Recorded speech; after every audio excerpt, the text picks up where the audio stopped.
Good morning, everyone, and welcome to American Scousers Morning Coffee or Tea with American Scouser. It is Friday, and we are back as always. Kazi is here. What's happening, Kazi? All right, guys. How are you this morning on this fine Friday? So far, so good. It's Friday, TGIFF, as I like to say on Fridays over here. Anand is having technical difficulties. He was working with Thiago to get the camera connected, but something happened over there, and he's not with us. But even better, Ryan is with us. Ryan, what's happened? Hey, everybody. How are you doing? Happy Friday.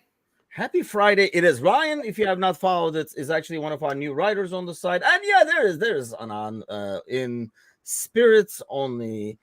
We only had sound, and we couldn't decide which was worse. Like no camera, no sound for Anand. So we're going with this. This is the best. Yeah, right. It's a tough call. Yeah. But it might be a more peaceful Friday. So as always, we are brought by. We might get some sensible opinions at least. So. Reckless Coffee Roasters. Go ahead and check them out as well. Give them a click and give them a. Actually, do follow them on Instagram. I should post a link shortly, so you guys can give them a follow on Instagram and stuff like that as well. Okay, I would say a lot to get to, but I mean, we'll talk about the press conference a little bit, and there are a couple of other things I want to talk to you guys. I guess let's start with this. Get this out of the way over here. I never understand the huge conversations that happen with this, but the new kit is out. Kazi, like it, hate it? I don't care. Really? Not even. Are you a kit buying dude? I am not a kit buying dude. Okay, because, that's why you don't. Yeah, it's just not for my cup of tea. I don't care, and I say this about kits all the time. It depends what they win in it before they become iconic. So true. I remember the away kits in New Balance, the bright orange ones and the bright green ones. Everyone goes, "This is horrible." Then Liverpool go undefeated away from home and then don't lose a game in them, and everyone goes, "We love this kit." So it all depends what they win in it. I think the prettiest kit we had was actually the COVID season kit. I thought that was the nicest one to look at, and we were shitting it. So no one cares about that kit anymore. Which one? The COVID kit, when we had like a bit of green on there, didn't we, on like the collar. Oh yeah. Okay, really nice kit, and then no one cares about that kit. You see no one wearing it because we were shitting it. But if Liverpool go on and win the league in it, everyone will be wearing this kit and go, "Oh, that's a beautiful kit. Look how iconic it is." Yeah. It all just depends what you're wearing in it. But no, I don't care what we. Then I actually like the goalkeeper kit, the black one, because it's just like a black. Why do they always make the best looking ones on that one? Anand's Thiago looked great. Anand's the physio room. He is right. He did look great in it. It reminds me of Reece Williams and that Phillips days. Do you know what I mean? The good old days. But yeah. Ryan, you are clearly a jersey buying dude. Yeah. I like the old ones. I do like the old ones. And I love this kit. I wear this 2 times a week probably. But the new kit, I just don't like the collar. That's my biggest thing is the collar is the way it only comes down like right there on McAllister's collarbone. I mean, and also I really don't like the pattern on it. But I mean, I think as with this season's kit, it will have to take time to grow on me. That's probably how it is with all of us. I really didn't like the green and white from this year until probably about October. And then I bought it. And I was like, that's actually beautiful. And now it's probably one of my favorite kits out of the past 10 years. Really? The Minecraft one? I'll be honest. When I first saw it, I was like, what the hell is this Minecraft 2? But yeah, it does kind of grow on you. I think we've had a couple of good games, and that's probably why, like Kazi is saying and stuff like that. There's obviously a huge arguments going on all the time. Anytime a new kit comes out, which I never get because it's almost like arguing over colors to me. Like I just do not understand. Like I'm gonna like it, you're not gonna like it. The other one, you're gonna like it, I'm not gonna like it. I don't know why people sit and fight like argument, like they can make a case for you to like a certain color or something like that. That's what kills me. But do you care about the manufacturer than Kazi? Because I really don't either. But like the fact that like Adidas is going to be supposedly back now that we're better, it sounds like, right? So do you care? No. Again, I mean, at least with the Adidas kits, it was like our iconic kits have been Adidas. So, like, for example, this year with the Minecraft kit, that was a take on the 95 away kit, which was a Adidas kit. Like, the iconic ones have been Adidas. I love Reebok back. I loved Reebok kits when I was growing up, but probably because that was just because I was a kid. You know what I mean? But I remember the 13-14 season, the iconic season. The away kit was that purple and black Wario. But I always remember like going to Stoke and winning 5-3 there. And it was like a mad game of footy. And I actually think Ali Sissoko scored that game. That's how mad that game of football was. Again, it just depends what you win in the kit. If you win things in it, everyone likes the kit. If you don't, then it's just iconic, isn't it? Because we won this in it. It is what it is. Do you know what I mean? But again, I go back to those New Balance ones, man. I always think about it when they first came out. Look at that toxic green, horrible color, and undefeated in it, and then the toxic orange. And I remember going to Stoke and winning. Was that Stoke away? I think Firmino scored. We scored like a Salah, and then Firmino scored like 90 seconds later, like a big chipped volley. Yes. Yeah, and because I remember the flare was still on the pitch as we scored the second.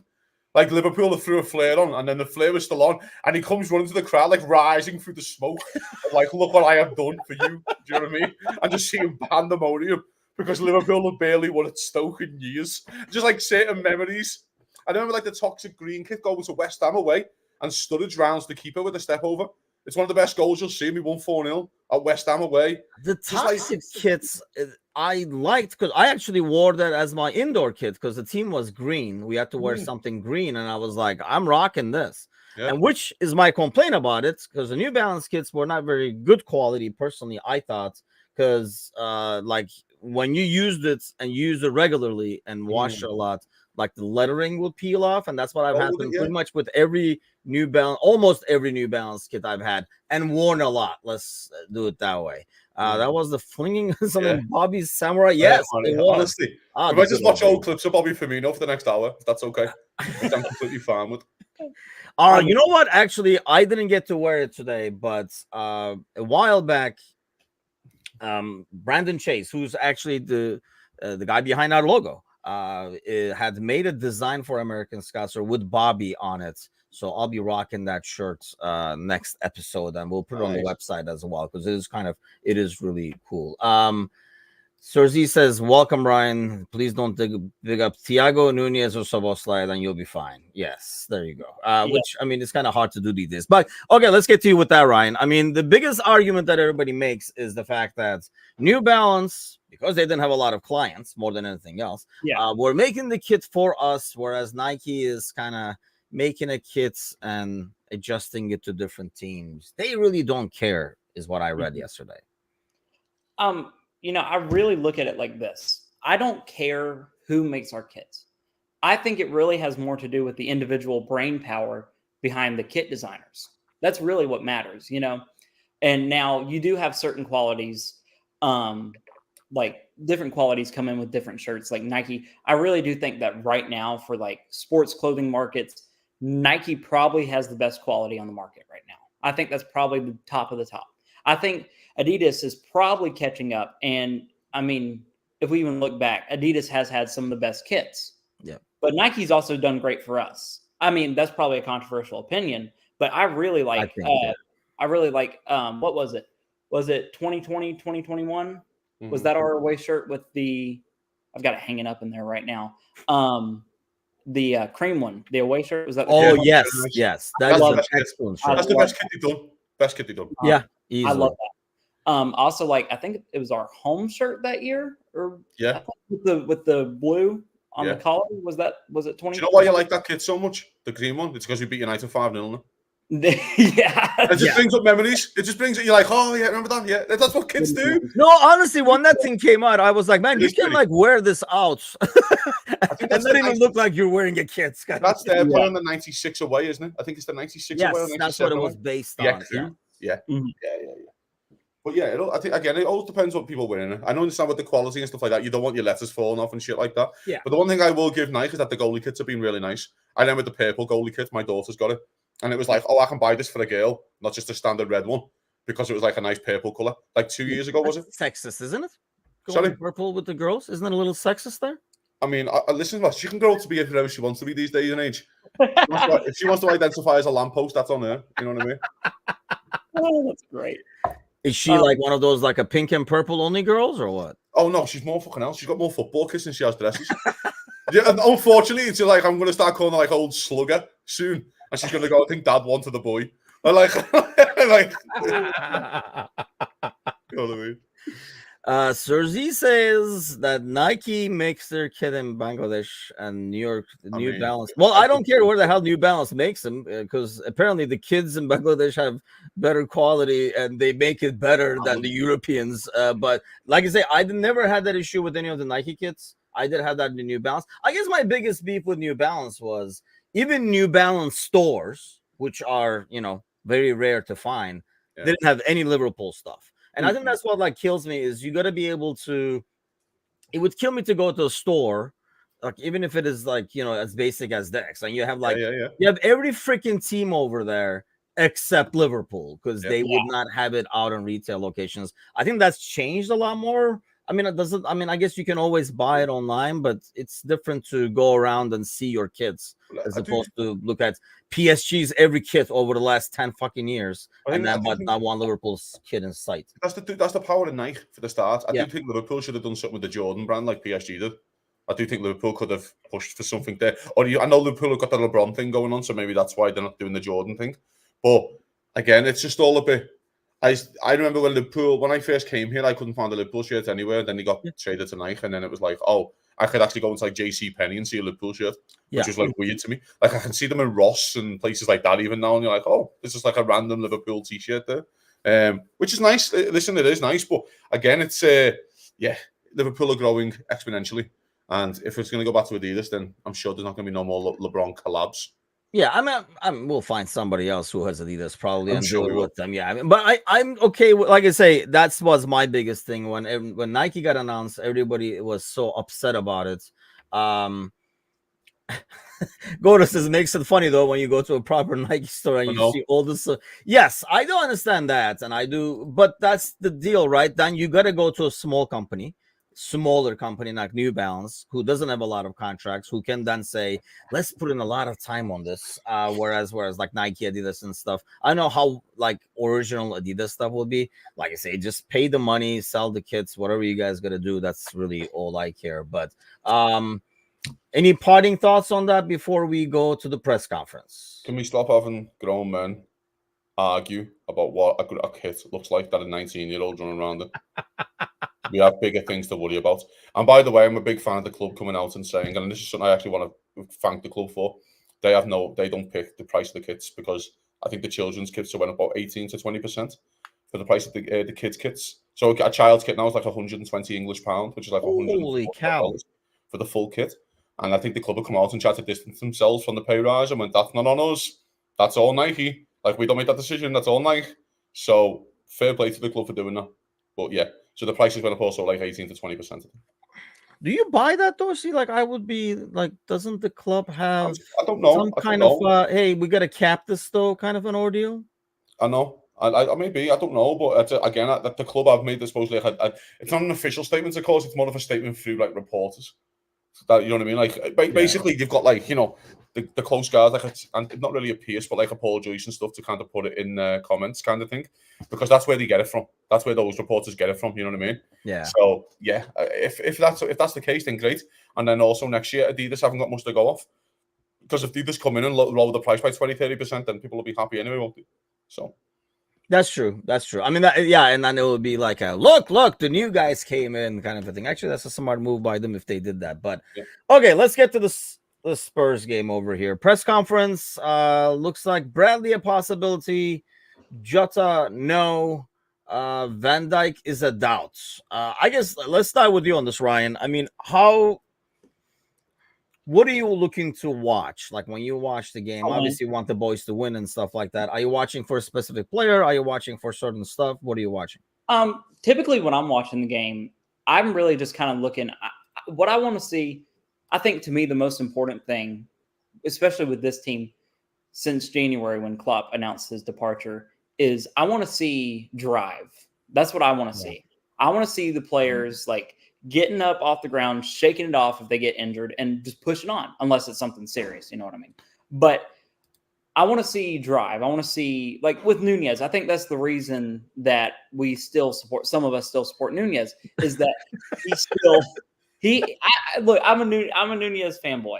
Great, because Anan isn't here. Somebody has to fill in for him. You go, Anan. You go fucking Ryan. Jesus. Go on, brother. Look, How old is Nunez? He's what, 20? Old enough to know. 89. Got a brain of an 8 or a 9-year-old. So. His finishing is horrible.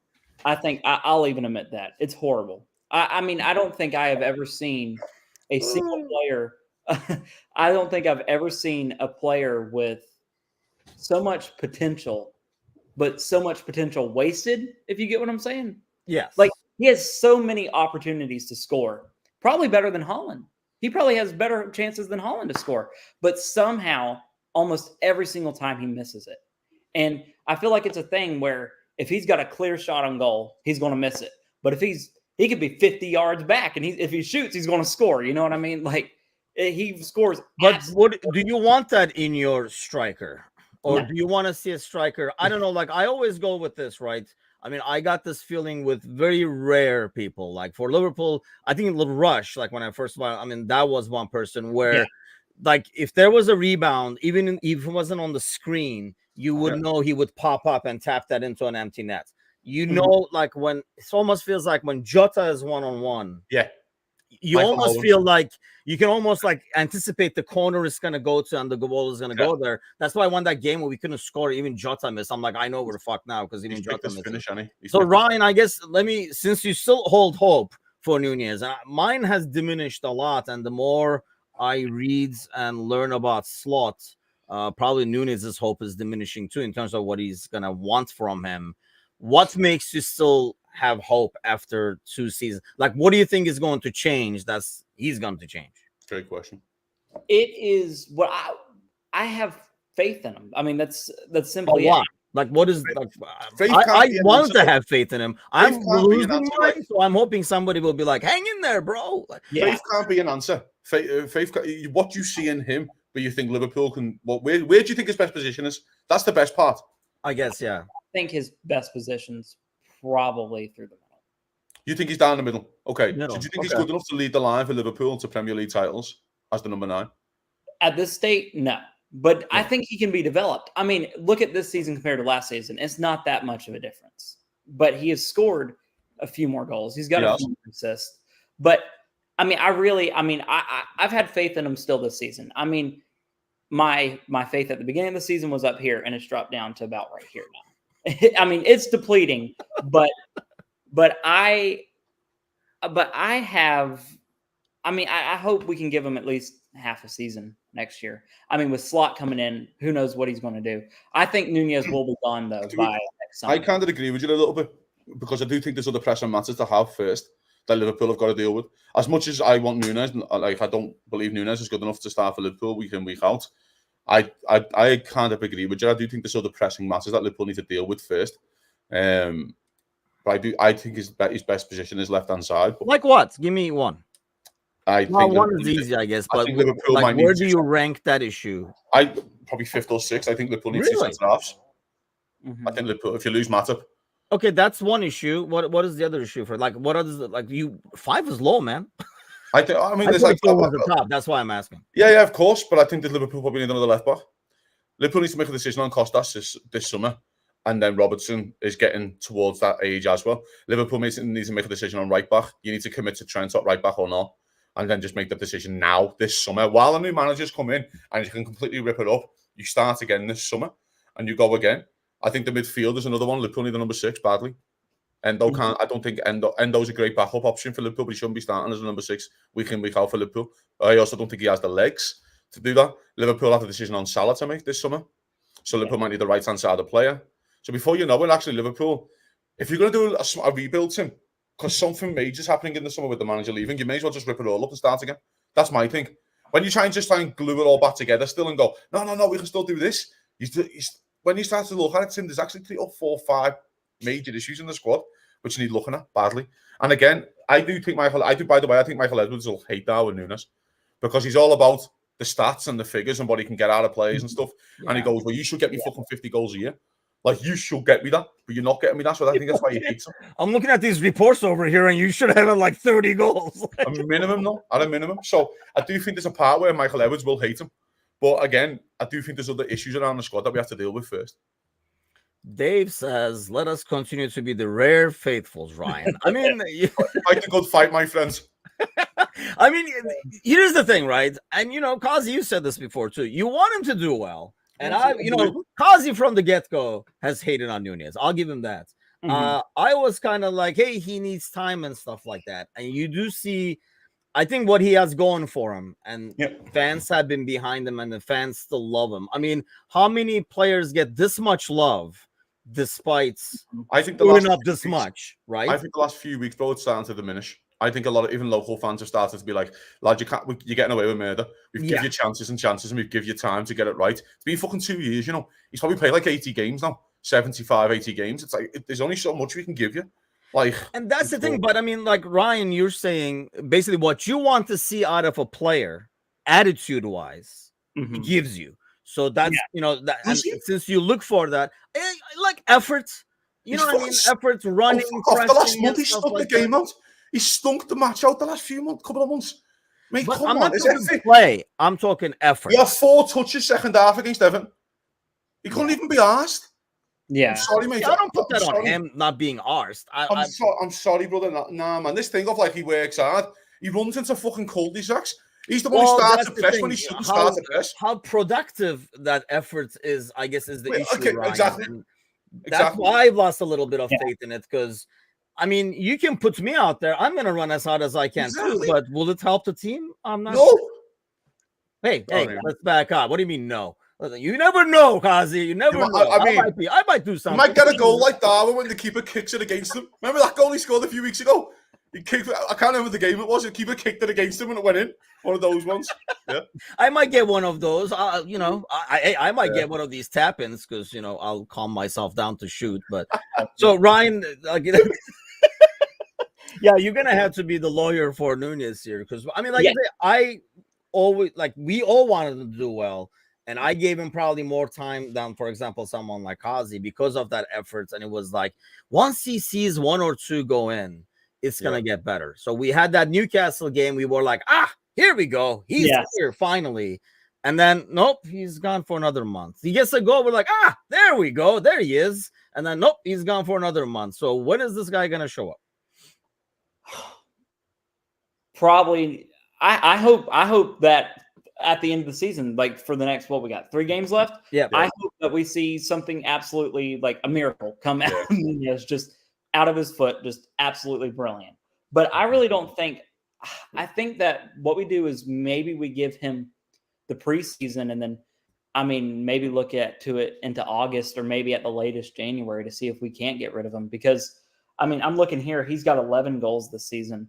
And, like in the league, that it's not horrible if you're like for most Premier League strikers, but we're Liverpool. We were pushing for a title for the vast majority of the season. But then if you look at Salah, who hasn't had the greatest season that he's had, but he still has 17 goals. So something's still clicking. 28 appearances or 27 appearances. Yeah. Yes, Nunez has had 33, I believe. Exactly. I mean, but I just hope and I pray, because I was so behind Nunez when he came to the club. When that signing was announced, that was probably the most excited I've been for a Liverpool transfer in a while.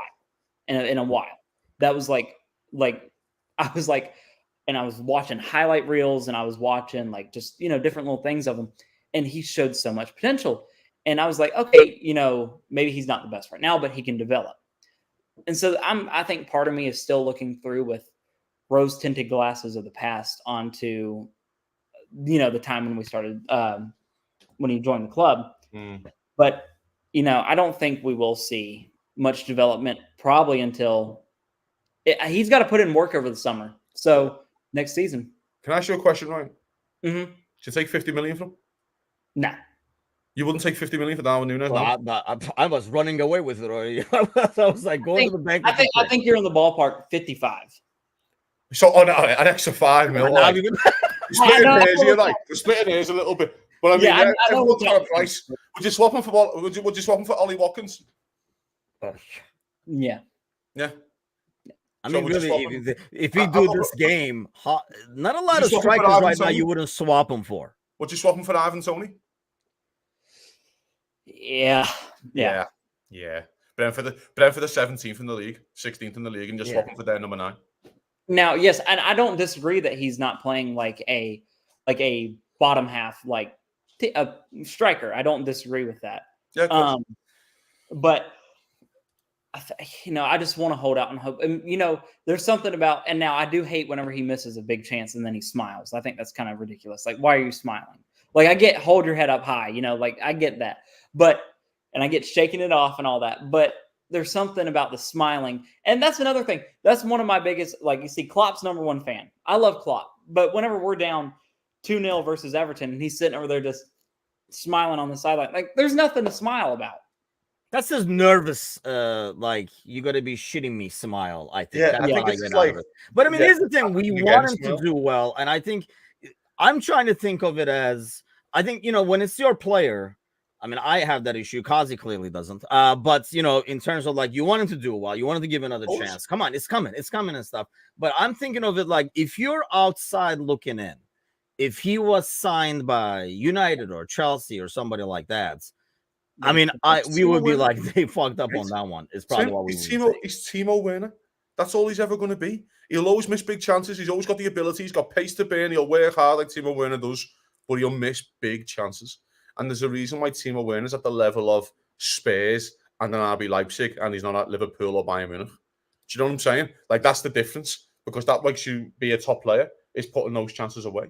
You know what I mean? But again, I want the lad to do well. It's not like I want him to break Ian Rush's goal-scoring record, guys, because it means Liverpool win league titles. But before all these fans get onto this, if he goes and fucking scores 3 hat-tricks in the next 3 games, it means nothing. That's what I was going to ask you. Whose scoring do you value more, Kazi? Like the last 3 games, Nunez or Mo? None of them. None of them. Okay. No, the pressure was on. You didn't deliver. That's it. End of story. The pressure's off now. You've secured Champions League football. You're probably not going to finish 4th. You're probably going to finish 3rd, and that's how it is. And you just set where you are. Which your target, by the way, target achieved for the season was always top 4 in a trophy. That was the target at the start. So we need to put that back into the kitty a little bit. So the target's still achieved. So if you go out now and, you can let loose now and Liverpool go out. By the way, Liverpool will look fantastic against Spurs because the way Spurs play. And Spurs have lost the last 3. Spurs are wide open play on the halfway. And they just played yesterday. I was like, don't they play these guys in a couple of days? They play them Sunday. So Liverpool have had a week off. So Liverpool will look fantastic against Spurs. I have no doubt that Liverpool will beat Spurs and all. Well, especially because, again, they've lost the last 3. They played Thursday. The way Spurs play is perfect for Liverpool to get into the game and do all that. My issue is that I don't give a fuck what you guys do now. I don't care what my strikers do. I do not care. The only one I want to score is Diaz and Gakpo. The only ones in the last 3 games who gave a fuck, who look like they ran around and give a fuck. Do you know what I mean? At least Gakpo's kind of played well. Diaz has worked his nuts off. Let's get it right. Diaz has played kind of well as well. You're the only people I care about. I don't care about you, Nunez. I don't care about the Salah thing right now. Oh, you can go and get your 3 goals and look like a great stat padder. But when the pressure was on, he didn't deliver. That's fair. How about you, like, Ryan? Which one of scoring is more important to you, like Nunez or Mo or one of the other guys? I mean, to be honest, as I look into Slot's tactics more and more, because I got suckered into looking at another manager now, Gakpo looks like the guy he would want, and he would kill for Bobby, is what it sounds like. But so knowing that as well, Ryan, like, which one are you really looking at? Well, if Nunez gets like 3 goals in the last 3 games, where you're going to be like, there we go, he's arrived. Yeah, sounds like, but but I don't think that's going to happen. I mean, there's a difference between me being faithful and me being realistic. I think realistic. He might be Dave when you need him. he might be lucky to meet he might be lucky to get 1 or 2 goals, But also, you said who wouldn't kill, or he would kill to have Bobby. Who wouldn't kill to have Bobby back? I mean, hey, I remember Bobby, and I think that's like the biggest difference. We're looking at names and we're looking at goals and stuff, right? I remember, people giving Bobby a lot of shit because, like, he's the striker, he should be getting goals and stuff like that, and never saw all the other stuff that he did. And sounds like Slot's system kind of like a values a forward like that. Yeah. And that's the thing with Nunez. There are times where we were like, oh, he's going to create for Mo and stuff like that, though. And you have not seen that lately either. I don't know, that's confidence, or I don't know what it is. But sorry, I hijacked your thoughts. Go ahead. I do think it's confidence. I think you both guys are right. I do think it's confidence as well. But yeah, I just don't care. I just want to enjoy the next 3 games with the manager. because in 5 years we're all going to want him back, and we're all going to miss the man who he is, and there's no pressure anymore. Liverpool are going to finish third. I don't care what Aston Villa do. Liverpool, will finish third in the league, and let's just enjoy it, man. I don't care what the players do on the pitch. I don't care who's here next year. Really? That's what I was going to ask. None of the players' performances. I mean, because last year at least we had something. We were talking about this on the Monday Night podcast too. Like last year, like Curtis Jones got that like 5-6 game run, right? Yeah, like, okay, let's see what you got. This year, you don't even get that because the guy is gone. So there are no players you go out there and say, let's see what this kid does. No, because I actually think there's a part where Michael Evans might rip it all up anyway. Because that's true. This is not his squad anymore. It's not his players anymore that he doesn't want, and he might have his own ideas that he wants to put on. So there might be a thing where you might go, well, I really want to see Szoboszlai get involved anymore, and then might get into the summer, then Szoboszlai is not Michael Evans' player, and Liverpool sell him. So, do you know what I mean? It just didn't work out, kind of thing. It could be one of those ones. So, as much as I just want to enjoy the games, I just want to go out and enjoy I just want to enjoy the manager. I want to enjoy the lads. If it's the last season that we see Salah, you know what I mean, and see Salah hopefully back to his best for 3 games, but if he scores on it, I don't care. I don't want you to score. I don't care if you score. I just want to enjoy the manager. No, I get that. I mean, Dave says, of course, Nunez all the way, Gakpo secondly. So Ryan, obviously Nunez for you as well. But any other players that you're like, I want to kind of see what we have in this guy? My most recent piece was on Gakpo. Yep. And I was ranking who I believe it was more modern times, honestly, because, it's kind of hard to look back. Even further because our memories get daisy, and I like to study the history of the club and our players. That's because you're young, buddy. Yeah, well, that too.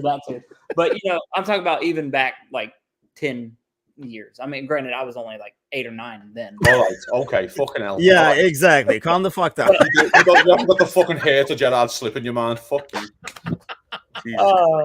But no, I did look back, but Andy Carroll and all that. I do remember Andy Carroll. Thank you. But his nightmares have started with Andy, so that's not. I know. I thought he was going to sound like Robbie Fowler. No, I do remember Andy Carroll. Oh, thank you. I'm the youth. I know. Flying the flag. Come on. But Gakpo. I also have faith in Gakpo. I want kind of like a hero story. I want there to be like, I want him to come good. That's really it. I look at Gakpo. I want Szoboszlai. Can we remember and think back to August and September? Like when Szoboszlai, like he was killing it. Like, even like the first, like even the Chelsea game, the first Chelsea game, we were looking, Szoboszlai looked amazing. And then we went on and he was, he wasn't really scoring that many goals. Everyone was calling him the second Gerrard. Yeah. Now, I don't agree with that. Which is what the curse, I think. We should just sort of tie the number 8 so people can stop saying that. Yeah. Yeah. I don't agree with that, but I was a big fan of his for like the first few months, and then he's kind of been dipping off. But everyone kind of gets in a slump every now and then. So we'll just have to wait and see what happens.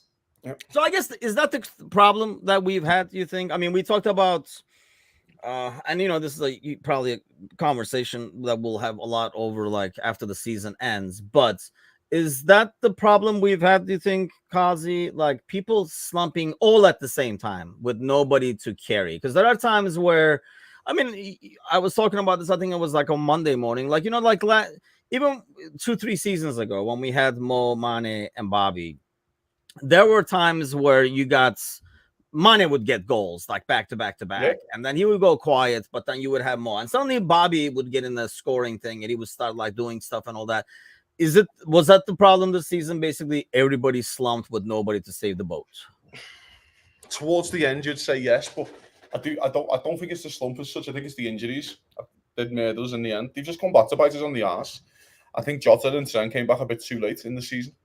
If they would have come back at the start of March around the time we won the League Cup, I think that would have been capitalised. I think we win the League Cup, then go to Forest. That's when Nunez scores the winner of Forest. And you're like, if they come down then and we had those players fit at that time, I think Liverpool could have went on. I just think the injuries have made us, mate. I do think the slump is a thing. But the injuries, man.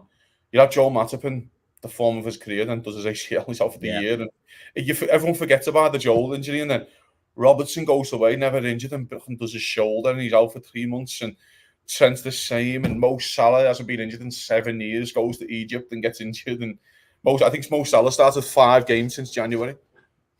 Like, it's not enough. You know what I mean? If you want to win a league title. So, as much as, yes, they're all in a bit of a slump right now, and that's one thing I will say about Darwin. I will give him a little bit of credit. He hasn't hit, and he has been there. Do you know what I mean? He hasn't like pulled out for a couple of games saying he's got a knock. I will give him that.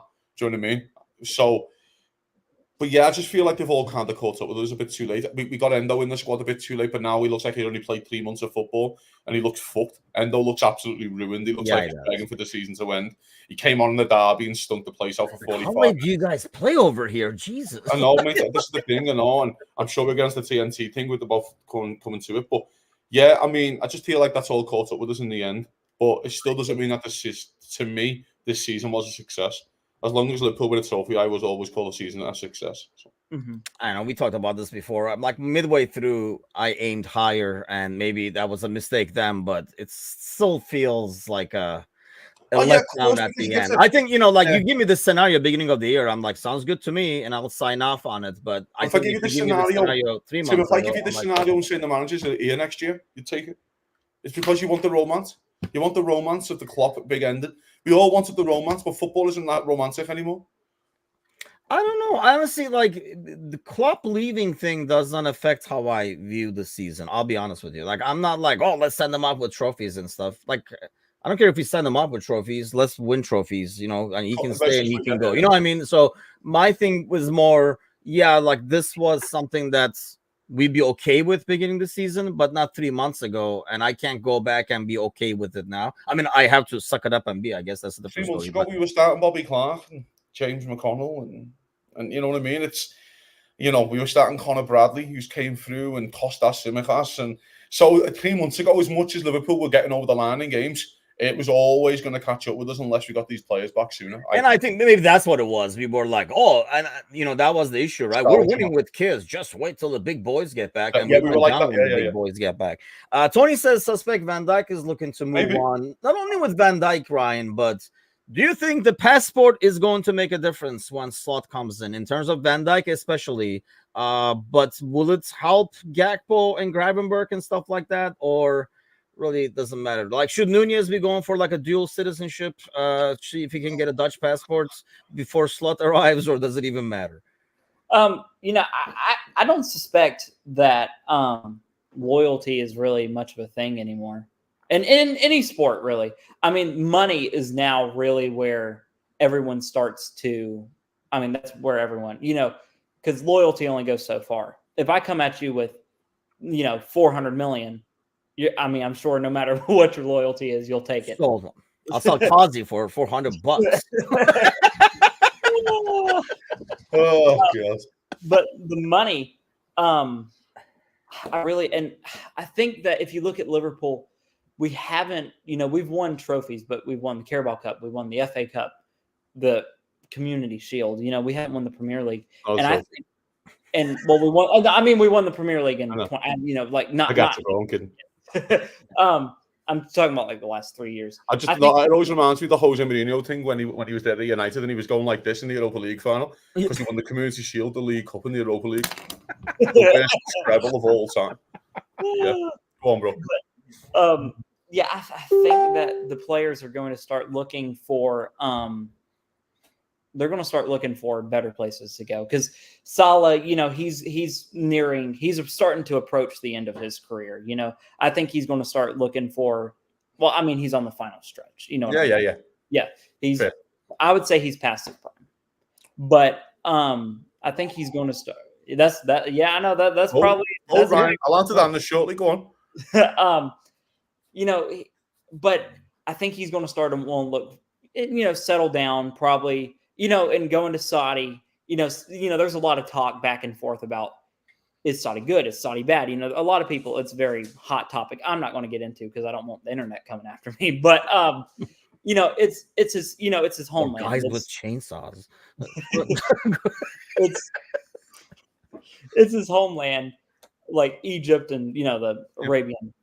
I think he's going to want to move out there to be closer to home in Egypt and start to settle down and prepare for the next stage in his life, post-career, where whether he goes on to manage or whether he goes on to coach, or if he just decides to write a book or just write out life, Yeah, I'm probably saying for more like writing a book and bailing anything else. But so, okay, let me ask you this, Kazi, because Michael Edwards, you kind of like talked about it earlier.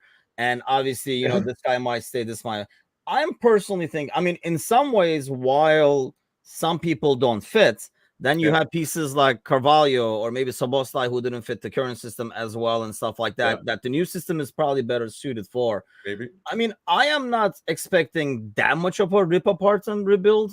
How much of a, give me a ballpark number of players that you we'll lose 5 out of the starting 11. We'll lose 3 out of the starting 11. Out the starting 11, lose. I mean, so I'd say we lose 5 or 6 out the squad. Out the 22.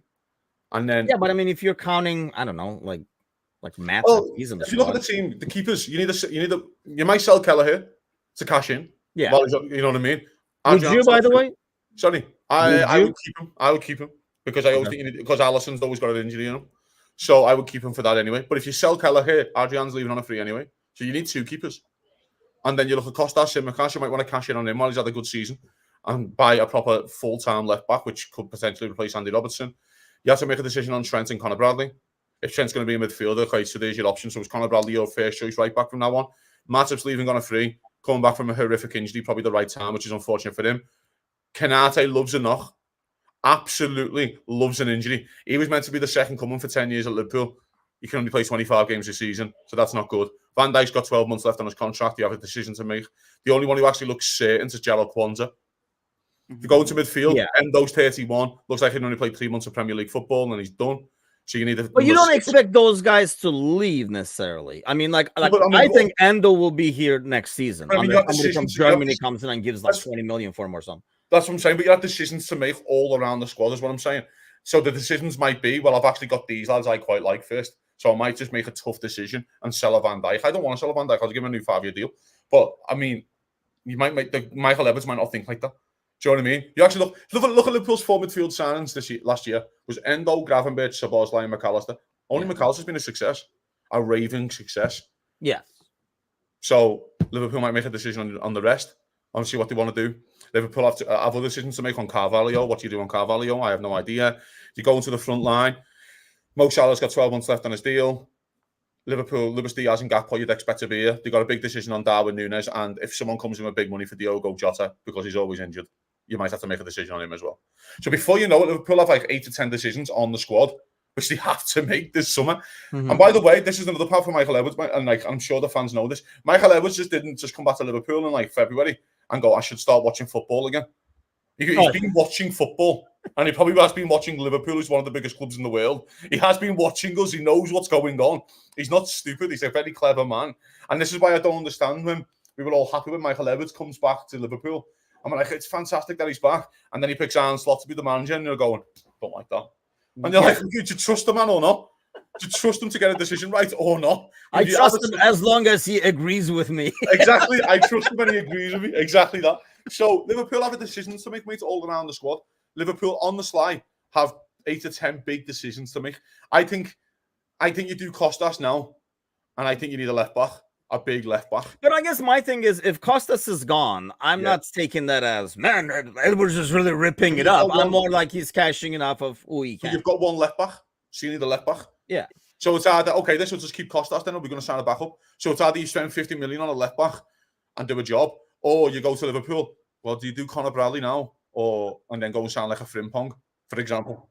Man, Frimpong would be something. There's all decisions to make around the squad. Liverpool, people are mad here.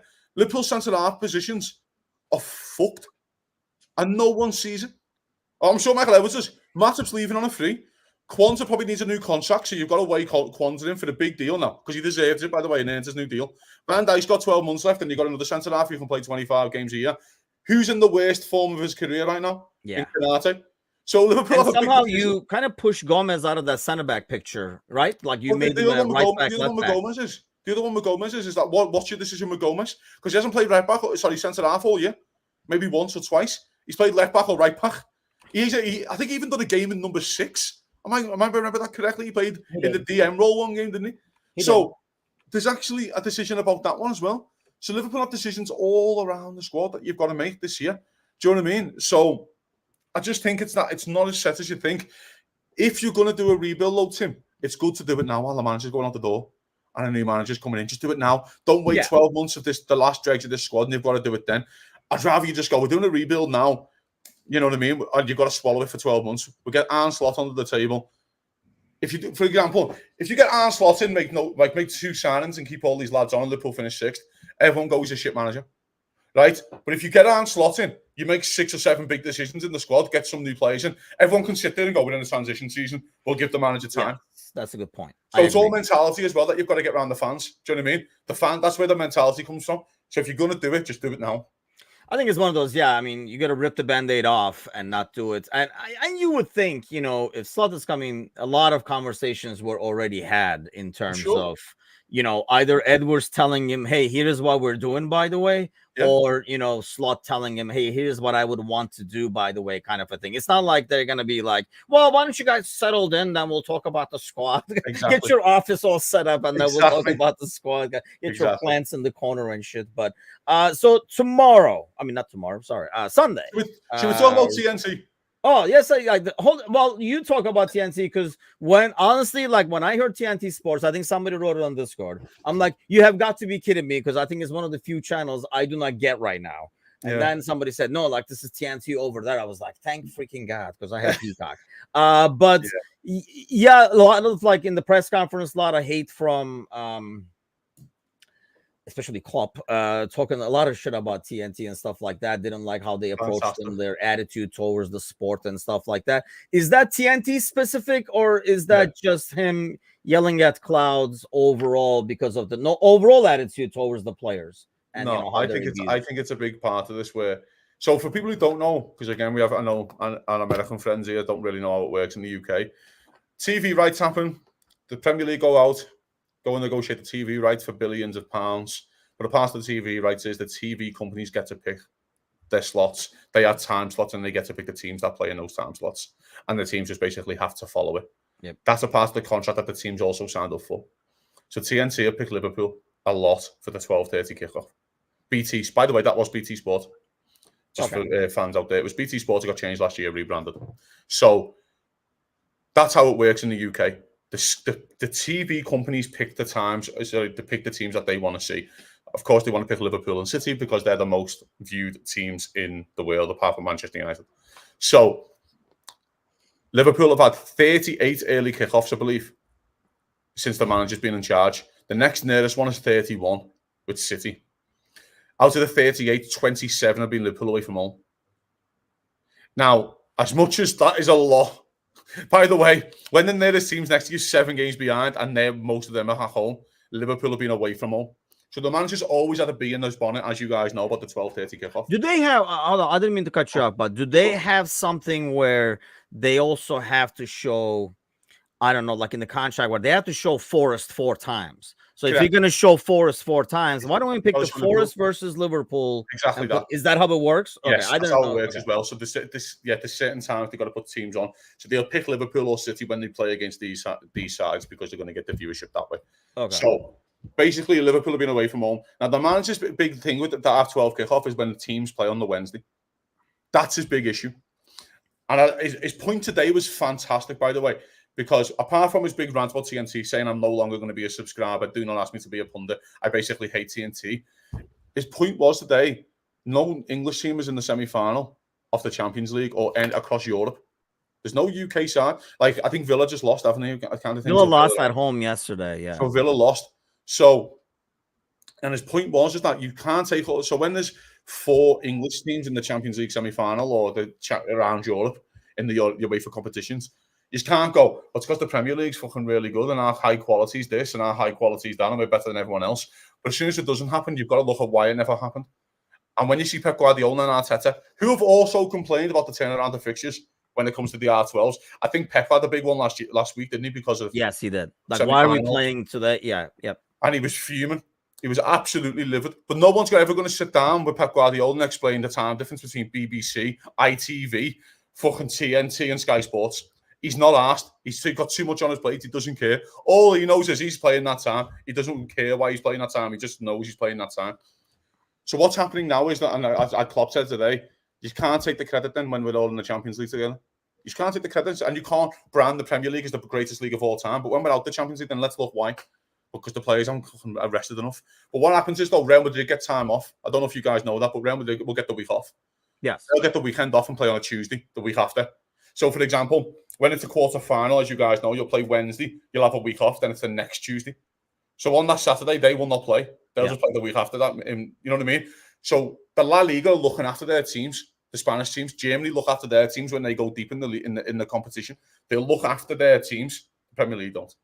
And that's Here's my thing, though. And I don't know, like, Ryan, obviously, you're like looking from here, and you're comparing it to the different leagues, like, you know, like Kazi. I mean, I still see the main problem personally, more than the specific channels and stuff like that, is the fact that like England insists on having 2 domestic cups. So like Real Madrid can do that because there is an open slot to put the game in. Whereas I feel like there is no open slots at all. Like, it's jam-packed. These guys are playing every freaking 3 days, and it's jam-packed. It's going to be even more jam-packed because Champions League version of Super League is here. So there's going to be even more games and stuff like that.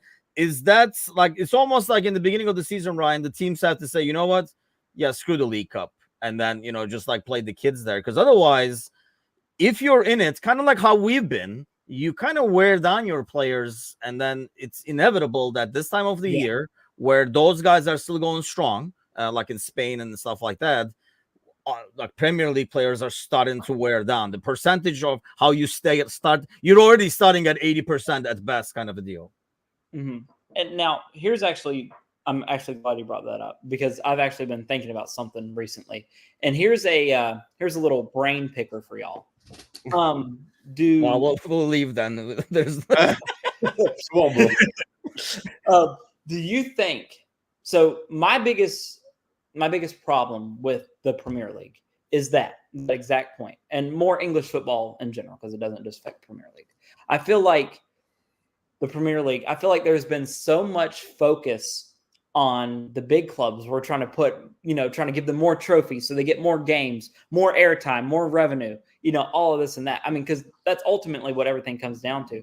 The Carabao Cup comes down to money. That's all it comes down to. I mean, I feel like, and the problem is that whenever you put a side that's in the championship or even lower against a side like Liverpool, 99% of the time they don't stand a chance. And that makes it harder for these clubs to come up into the Premier League to get more money. So me as a Big Six fan, I mean, as part of me feels sympathy for some of these clubs like QPR or, any below Premier League side, because who knows if they'll ever, within the next, at least the next 50 years, be able to compete for a Premier League title, a Carabao Cup, or a FA Cup, or anything like that. It's just, I feel like we need to give these Premier League clubs, I know what you're saying, less trophy, less game time. It's not the less trophies as such. What you're saying is that you want the finances to drift down the league more, which is I'm a bit like you, because that was my thing with the FA Cup. Yeah, the replays going away. Right, I agree with the FA Cup replays going away, and that's not me as a Liverpool fan. That's just me but I also agree with that we should be helping those clubs out more. And I agree with what you're saying. They deserve the finances as well to have a chance, to stand a chance. Because I also don't agree with parachute payments when a team goes down. So it's okay for Sheffield United to come up and win 3 games this season, but get 60 million to go down. Yeah. And so you're now being rewarded for being shite. So that's like let's yeah. I mean, exactly. Do you know what I mean? Now, the part of this is where the bigger issue. This is why Liverpool and United, they tried this under Ian Ayre years ago. I don't know if you remember. So here's how the TV money works. All the TV money goes into a pot to get split evenly for the 20 teams. That's how the TV money works. Well, Liverpool and United's argument is, though, we bring in 70% of the TV money, 80% of the TV money. They only want to see Liverpool and United. Why can't we have a bigger share of the pot? Yeah. And this is the other part of this. But if you believe in capitalism, do not invite capitalists in your league. Because they will have capitalist ideas to try and earn more money. So you can't have it both ways. If you believe in socialist football, Well, that is socialist football, and we have socialist football now because that's why Leicester win the Premier League. So that's where the fairness comes in. Now, going back to your point, you can't reward the shitness. I agree with getting rid of the FA Cup replays, but I also agree a football club's chance of survival should not rely on two balls coming out of a pot at the same time. That is insanity. And why will in the UK, by the way, and of course I'm British, I've made that a normality. To make that a normal for decades, really. That your two balls may come out at the same time, and you're okay, you're bankrolled for 5 years. Yeah, it's fucking insane. And what we need to do is make sure that all that Premier League money, and I'm including Liverpool in this, it's okay for you to go out and fucking waste a load of money on fucking Keita and Darwin Núñez and that, but you haven't got a few $100,000 to put down the leagues. It's embarrassing. It's absolutely embarrassing. We need a structure. I'm sorry. Let me go on this because I'm on my soapbox now. You need a chance to actually give these clubs a chance to get up. What Ipswich have done, by the way, because I hope Ipswich come up in this league, what Luton have done is doing it the right way. Luton have worked their balls off. Luton 10 years ago were in League Two, nearly going out of business. Yeah. It's a fucking fairy tale, and that's what we believe in. And for fans like again, because we are based on this around the US audience, who believe in the US dream, it's all in the fucking Premier League, guys. It happens week in, week out in the Premier League. When Luton take points off Liverpool like they did this year, that is the fucking US. That is the US dream. That's the American dream right there. And it happens in the Premier League every single fucking season. Mm-hmm. But I agree with Ryan 100%. We should be giving these guys more money for a chance to win these trophies. You should filter the money down. I mean, we had we talked about this in the last episode, right, Kazi, with the Irishman, a Scouser, an Irishman, and a Turk, and where we talk random stupidities and this somehow ended up being one of the topics. I think it was on the last episode that just came out in our Patreon, which you have access to even as a free member right now. You can watch that content because we did have a long discussion about this. At the same time, and this is where I totally agree and we talked about the replays and why it shouldn't be as big of a deal for these clubs. But going back to that TV money thing, Ryan, in some ways, aren't Liverpool and United right? Because if TNT is going to keep picking me to be the first thing in the damn morning on a Saturday because I bring more people, and if I'm going to suffer through that, shouldn't I be rewarded for that? Because I'm obviously the one bringing you the money. Because the same thing happened in the Turkish league initially, where everybody was getting it in, and then the big boys said, "Wait a second, now everybody's tuning in to watch Fenerbahce or Galatasaray, so then we might as well do Fenerbahce TV," which they all these big clubs have their own TV stations. We'd rather show our own games and get the advertising instead of going with yours. So isn't it almost fair to have those teams get paid more because they bring more of the audience? And yes, I do agree. I think that when the big six clubs, I think they deserve to make more. But what I really feel like is the backbone of English football is built on clubs like Luton. It's built on clubs like QPR, especially Luton. Like you said, Kazi, what they have done has been unbelievable. It's been absolutely amazing. And I'm rooting for them 100%. Same. Those are really those fans, the fans who are, out in the middle of nowhere, who go to watch, their side who they know has absolutely no chance ever. They're in League Two or whatnot. They don't have a chance to get in the Premier League. Those are the real fans. And, I say that as a Liverpool fan, we have it great. We have a very soft life as a Liverpool fan. Our biggest problem is, we didn't qualify for the Champions League this season. Maybe we'll do it next season. Those fans would kill to have a chance to qualify for the Champions League. They would kill to be able to play one Champions League game. And I feel like we're so spoiled by that we worried about the little things like that, and to us, they're big deals. But to even be in the position that we're in, Luton would have killed to be in 10 years ago. Now they're in the Premier League, and maybe one day they will be able to play in the Champions League. You never know. But I'm just worried that maybe one day, and there's been a lot of in the lower side of the pyramid, there's been a lot of financial troubles within recent years, and I'm worried that that's going these clubs who their fans and their players pour their heart and soul into it. They work 2 jobs. Some of them even work 2 jobs. And like the semi-professional teams, that might go away. And that's really sad. Yeah, because you can't have Ryan Reynolds buy every freaking club. Yeah. Right? You look at a club like Buddy, who went out of business like 4 years ago. Yeah. For a 400 grand tax bill. Crazy. Are we fucking? It's a 120-year-old football club.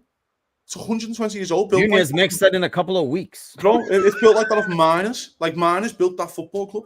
Do you know what I mean? But there's a part here, though, we're going back to Nan's point. The Real Madrid and Barcelona is a great example. Real Madrid and Barcelona negotiate their own TV rights. They get their own money, so they get the biggest slice of the pie. Yeah. So what happens? They win the league every year because they get more money, so they can buy more players and then get around FFP and all that kind of weird stuff. So they negotiate their own TV rights. That's why it has to be fair. And as much as Liverpool do have a point, Tim, and I agree with you, they have a point. I don't agree that they should do that, but they have an argument. They have a point of like, we bring in the most money and we want to get a bigger slice of the pie. But when that happens, like they do in Bayern Munich and Dortmund negotiate their own TV rights, Real Madrid and Barcelona do, and that's why they win the league every year. If you want a competitive league, you need to give these clubs a chance to get there.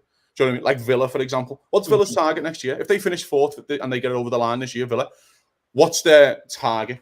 Do you know what I mean? Like, what's their target next? They could build on that. They have a striker in Ollie Watkins who could be one of the best in Europe. Do you know what I mean? Like, and that's why Villa have got one of the best strikers in Europe is the TV rights are given that. We can afford to pay for that. That's what makes the league fair. No, I understand what you're saying there. I guess my thing is there has to be a different way to funnel that so that the disadvantage that you get from being scheduled all the freaking time because you bring the fans should kind of like, pay for itself. But yeah, good thing is maybe we'll just keep talking about this stuff to avoid the transfer stuff all summer because I'd rather talk about this shit than the transfer stuff that we're talking about with Kazi right before we went on air. That it's gonna be a rough off season over here. Every guy who plays well in the Euro that day will be rumored, will be interested, will be monitoring him. I call it the LRG Youth Award every year, and when a competition comes around. To be fair, my winner last time was Cody Gakpo. Yeah, and I was like, yes, it's going to be a fantastic World Cup. Shit in the actual club team. So I might have got that one wrong. But before that, it was James Rodriguez for Colombia. Yes. And you know what I mean? So you always have those players who have a really good tournament and then they turn out to be shit. Well, remember Amrabat was like the hot rumor then, right? Yeah. It's not Cody anymore. We're giving it to Amrabat. Yeah, there you go. Okay, real quick. Well, you guys already said you don't care about the lineup and everything like that, but always I'm with a prediction over here. Ryan, let's start with you. Liverpool, Tottenham. What's your prediction? I think that there's going to be drive. There's going to be ambition after what happened in September. I hope that we see some fight from these players. Yeah. We got screwed. We've been screwed all season. But I think if we look at the biggest screw of them all, it's Tottenham. Yeah. I think that we're going to want to go and put one on them. I'm going 2-1. Ooh. Maybe that's not put one on them, but I was going to say, I thought you were going like really. No. But I'm saying after what we've seen now the past few weeks. Well, I guess 2 goals in one game is really aiming high. I'm going to go a bit maddy. I'm going 5-2 Liverpool. Yeah. I'll tell you why. Two teams who can't defend. Yeah, that's true. No pressure at all on any of the sides anymore. Mm-hmm. Basically, Spurs might have a little bit of pressure, but Spurs have lost the last 3. They're probably out of the Champions League running right now. So, 2 teams who can't defend, shackles it off. Darwin Núñez will look great, and they go, you see, look, he's fantastic. He's brilliant. Yeah, 5-2 Liverpool. I'm sticking with my 4-2. Yeah, just a mad game of football. Mo hat trick. That's what I called on Monday. Ooh. So I'll stick with that. Yeah. The big dog to get 20 goals a season again? Again? I mean, on your wonder. He's all right for a right winger, isn't he? I mean, that's the thing. I do think we finished 3 months ago. I was not, of all the fixtures we had left, I was not as worried about this one because it looked like, like what Ryan is saying, it looked like a revenge game and we would go out there regardless of if it was 6:30 in the morning or whenever, we would go out there with some vengeance. Now, I don't think either team has both teams look tired. I like how 5 weeks ago we were all going, fucking hell, we got Villa away, and now no one cares. Yeah, that's a big game of football. Villa away, second to last. No one cares. Yeah, exactly. I think that's what we're at. Honestly, you know, that's like kind of the conversation we had. You look around; these teams look tired, man. I mean, they look freaking. I was watching that Olympiacos game yesterday with Villa, and Villa looks freaking tired. They're like, "Oh, can we just go home already?" Kind of a deal. So it's but. Let's get a win. We'll be here obviously for the pre-match once the lineup comes up. So do tune in then. If you have not done so, make sure you subscribe to the YouTube channel. Hit all those buttons except the thumbs down one on there, and grab a friend by the ear. Speaking of, we didn't see Ryan all morning, so we should put like a we should be on the lookout for him and see where he's at. But have an excellent weekend, everybody. At least the good news is there's no stress of Premier League on the weekends. You just turn it on and watch a game like you'd be watching. Everton have stayed up. Liverpool are fucking in third, nothing to play for. Everton have got nothing to play for. City are probably going to win the league. Can we just enjoy the last 3 games? And wait, real quick, City or Arsenal? Oh, City, comfortably. Like, who do you want though? Oh, City, yeah. Okay, Ryan. I have a. I'm not going to get into it, but I know some people who are Arsenal fans. Can't stand them. City. I think I'm City too, just because then we can say, all those years City 1 doesn't count anyway. It means nothing. Who cares? It means nothing. I don't even care. It's on the back, but it's basically what's that famous saying in the UK? It's tomorrow's chip paper. So basically, when on the back of the paper, no one remembers it anymore. Who cares? Yep, pretty much. But we'll be here Sunday because we'll care about the lineup, and then we'll talk about that before the game. Join us then. Have a great weekend. Until then, everybody, take care.